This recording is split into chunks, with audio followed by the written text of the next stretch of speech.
While covering the 2013 Darpa Robotics Challenge, We Are Change interviewed Mark Raybert, the head of Boston Dynamics, the company behind the now famous viral videos that show futuristic robots capable of unprecedented feats of movement, agility, and navigation. Recently, Google purchased Mark's company, making this the 8th robotics purchase that Google has made in the past 6 months. Since the purchase, the internet has been abuzz with speculation, wondering why the massively powerful search engine company is buying highly advanced robot companies, some of which are directly funded by various branches of the US military, as well as Darpa, which is an agency of the Pentagon. Although Mark refused to comment on the infamous Google purchase, We Are Change asked him about whether or not he thinks his robots may one day be used in war for American military operations.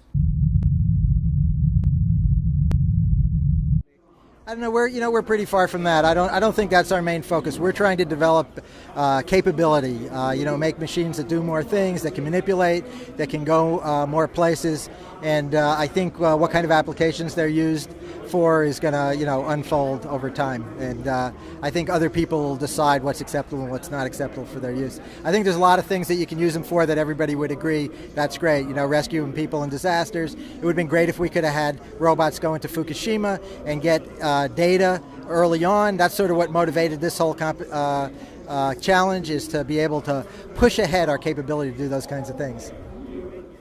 In spite of Mark's response, the fact remains that his company, which he recently sold to Google, received significant funding from Darpa, which is an agency of the Pentagon.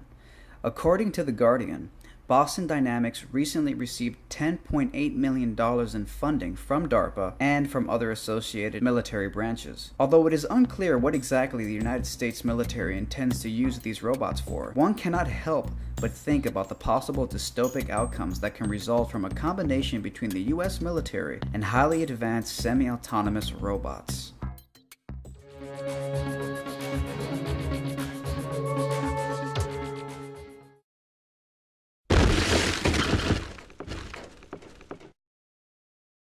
Afraid to talk about your depopulation plan. Why don't you get lost? Why should I get lost? It's serious. Sick person. Sick person. How am I sick? You're the one committing. Mr. Rothschild, how you doing, sir? Can you tell us what went on at the Bilderberg meeting this year? Sorry? Could you tell us what went on at the Bilderberg meeting this year? I didn't get that, actually, no. The Bilderberg? You weren't there? No. Not this year. What went on last year? No, I wasn't there.